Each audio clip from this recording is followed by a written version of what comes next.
आप भी सब एक बार जोरदार तालियों से स्वागत करें।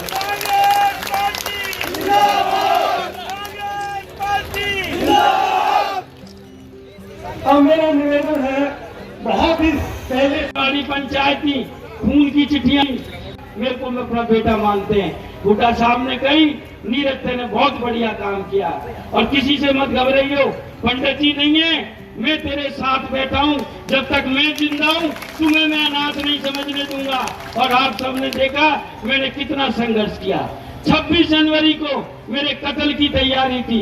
एक तरफ भाजपा के लोग थे, भ्रष्ट भाजपा के, दूसरी तरफ मेरे दूसरे पिताजी भूपेंद्र सिंह हुड्डा जी थे।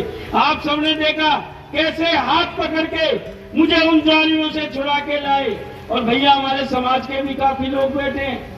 ये पहला चुनाव है, एक वोट दोगे डबल काम करेगी। एक तो एमपी का चुनाव जीतोगे और जितनी मजबूती से सांसद बनाओगे उतनी मजबूती हमारे हुड्डा साहब के मुख्यमंत्री बनने में मिलेगी। और पंडित जियों, अगर जो मुझे अपना अंश मानते हो, मेरी और आपकी नसों में एक खून है। हुड्डा साहब का बहुत बड़ा एहसान है मेरी जिंदगी पे। ये एहसान हुड्डा साहब का चुका देना और ये विश्वास दिला देना हरियाणा की राजनीति में कि आज ऋषि और कृषि दोनों एक हो गए हैं। और जब ऋषि और कृषि एक हो जाएगी, आप समझ गए होंगे मतलब ऋषि से मतलब क्या और कृषि से मतलब क्या। दुनिया की कोई ताकत हमारे हुड्डा साहब को मुख्यमंत्री बनाने से नहीं रोक सकती। समय बहुत कम है, घोटाले आने, कहीं आना नहीं जाना नहीं। तो साथियों, अपने भविष्य को देखते हुए, आने वाले सुखद समय को देखते हुए, और एक चीज और जाते उम्मीद हो ना, तो ये कोनी मत मार, बहुत मतलब की चीज मांग रहा हूँ कही था, क्योंकि इनसे तो मैं कोई उम्मीद है ना।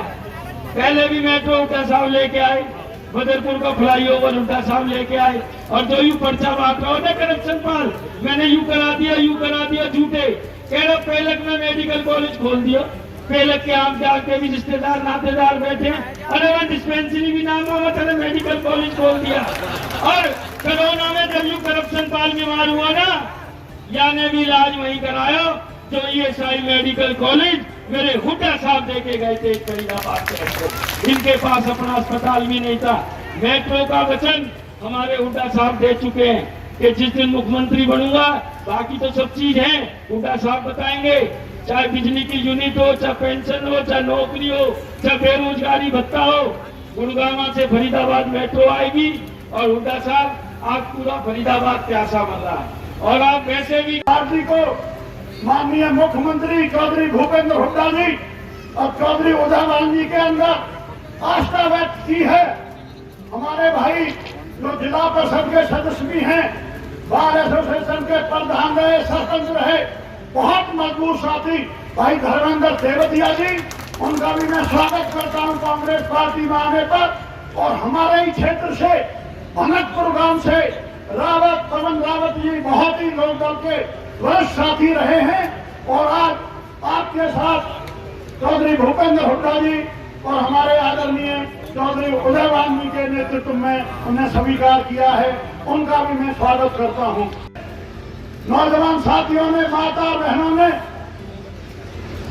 भारी संख्या में आकर हमारे आज के इंडिया गठबंधन के प्रत्याशी चौधरी महेंद्र प्रताप जी, उनके लिए जो विश्वास व्यक्त किया है, मैं आप सबका हृदय की गहराइयों से अभिनंदन करता हूं, स्वागत करता हूं। और हमारे सबके नेता, सबसे बड़ी बात यह है, जो हमारे शीर्ष नेता हैं हरियाणा प्रदेश के, वो ईमानदार हैं, चरित्रवान हैं और वही जवान के भी धनी हैं। चाहे आदरणीय चौधरी भूपेंद्र हुड्डा जी हों, आप जानते हैं स्वतंत्रता सेनानी के पुत्र हैं।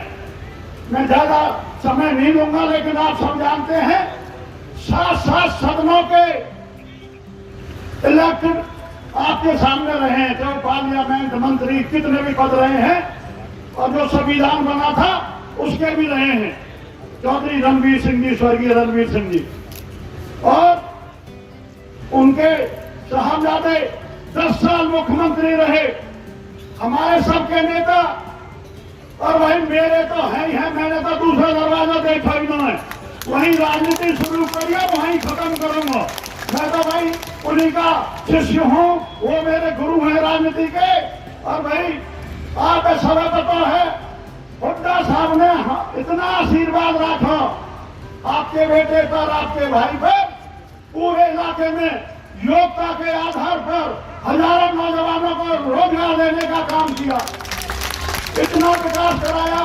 चाहे वो रेल का फ्लाईओवर हो, चाहे कहीं 2-3 उपतहसील हो, ब्लॉक हो, कितने चीज बनाए हैं आपके सामने। किसको गिनवाऊं, इतने काम करे, विकास में उनका कोई शानी नहीं। किसानों के, हरियाणा के नहीं, इस देश के नेता हैं। आप सबको पता है, जन जन के नेता हैं, ईमानदारी के प्रतीक हैं। आगे अगर चाहते हो भाई ये बता दो, हुड्डा साहब चाहो, खट्टर चाहो या सैनिया चाहो, हुड्डा साहब चाहो तो सुन लो भाई, एक वोट पे 2 काम है। ये सीधा दिल्ली से चंडीगढ़ का रास्ता जाए, और आप जा रहे हैं वोट से चौधरी महेंद्र प्रताप दिखा दो, और आगे हुड्डा साहब जा भेजे यहाँ से 9 की 9 सीटों पे जिताने का काम करो। और भाई मैं तो हुड्डा साहब से मांग भी करूंगा, ये मांग करूं, हमारे बहुत ही यशस्वी भाई जुझारू नेता है चौधरी उदयभान, 9 की 9 सीटों में जिता दीजो। इन्हें घोषणा कर रखी है, एक ब्राह्मण समाज से बनागो डिप्टी सीएम, एक ओबीसी से बनागो, एक दलित बनागो, 9 की 9 सीटें में जिता दो। उदयभान ने भी डिप्टी सीएम की हम मांग करेंगे। और अंदर सरकार को चलता कर दिया जाएगा, और बहुत जल्दी राष्ट्रपति चुनाव, राष्ट्रपति का शासन में हरियाणा के अंदर चुनाव होगा, और तुम्हारी मर्जी की सरकार बनेगी। और जब तुम्हारी मर्जी की सरकार बनेगी तो हम क्या क्या करेंगे, हुड्डा साहब आपको बताएंगे। मैं आपसे बस ये अनुरोध और प्रार्थना करूंगा कि आप समय के तकाजे को समझें, हुड्डा साहब के कामों को याद करें। वो हुड्डा साहब थे जब 81.5 किलोमीटर की यहाँ पर मेट्रो लाइन बिछाई थी। हुड्डा साहब थे 4 बड़े बिजली के कारखाने लगाए, 43,000 करोड़ रुपए खर्च करके 5400 मेगावाट बिजली का उत्पादन किया। हुड्डा साहब थे 18 अंतरराष्ट्रीय स्तर की यूनिवर्सिटी लेकर के आए थे, 18 मेडिकल कॉलेज लेकर आए थे, झज्जर में एम्स का कैंसर का इंस्टीट्यूट खोला। आपके जो जा रही है 6 लेन, ये भी हुड्डा साहब का, डॉक्टर मनमोहन सिंह के समय का इनका दिया हुआ प्रोजेक्ट है। होडल में ही इन्हीं की जनसभा में सीपी जोशी आए थे, और उन्होंने हमारे दफ्तर पे इसका आधारशिला रखी थी। ये जो 6 लेन जो चल रही है, ये भी उसी समय की देन है। इनका का काम नरेंद्र मोदी जी ने किया। और दूसरी तरफ वह पार्टी है जो संविधान को बचाना चाहती है, लोकतंत्र को बचाना चाहती है, इस देश में प्रजातंत्र को बचाना चाहती है।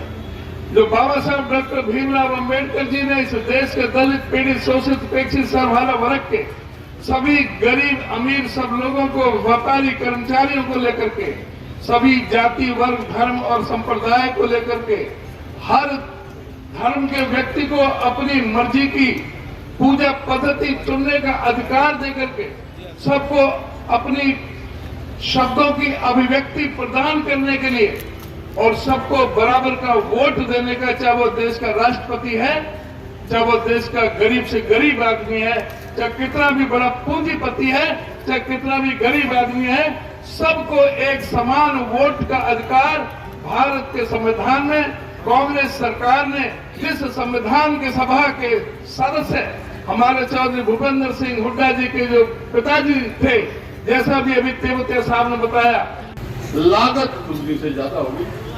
देख लो 2014 में डीजल का क्या भाव था, खाद का क्या भाव था, कीटनाशक दवाइयों का क्या भाव था। टैक्स पे टैक्स लगाए जा रहे हैं। जीएसटी खत्म करेंगे, लागत कम करेंगे, मुनाफा ज्यादा बढ़ाएंगे, किसान को कर्जे से लेकर कर्ज मुक्ति तक लेके जाएंगे। आप सामने है। फिर जो कर्मचारी हैं उनकी मांग आती है फिर ओल्ड पेंशन स्कीम लागू करो। तो हमने पहले कह दिया था, हमारी फर्स्ट राजस्थान में करवाया हमने लागू, हिमाचल में करवाया, छत्तीसगढ़ में करवाया। पहली कैबिनेट मीटिंग में ओल्ड पेंशन स्कीम लागू करेंगे और खिलाड़ियों के लिए जो हमारी नीति थी, पदक लाओ पद पाओ, ताकि हमारी युवा पीढ़ी एक अच्छे काम के लिए लगे, कंस्ट्रक्टिव काम के लिए लगे, नशे में ना डूबे। नशा बहुत बढ़ गया है, उससे बचना है तो खेलों को आगे प्रोत्साहन देना पड़ेगा, खिलाड़ियों को उसमें लगाना पड़ेगा, जवानों को। तो इस बात से हम पॉलिसी करेंगे। और सरकारी कर्मचारी के भाई, जब 14 में हम कैबिनेट में फैसला किया था कि पंजाब के बराबर पे स्केल देंगे अपन सरकारी कर्मचारी, उस प्रकार से है। ये सारी बातें आपके अपराध देख रहे हो आप, अपराध जो है हरियाणा में कितना बढ़ गया, रोज फिरौतियां मांगी जा रही, रोज कत्ल हो रहे हैं, लेकिन कोई पूछ नहीं है। ऐसा प्रतीत होता है हरियाणा में सरकार ही नहीं। आपको याद होगा 2004 में भी ऐसी ही परिस्थिति थी हरियाणा में, जेल से राज चलता था,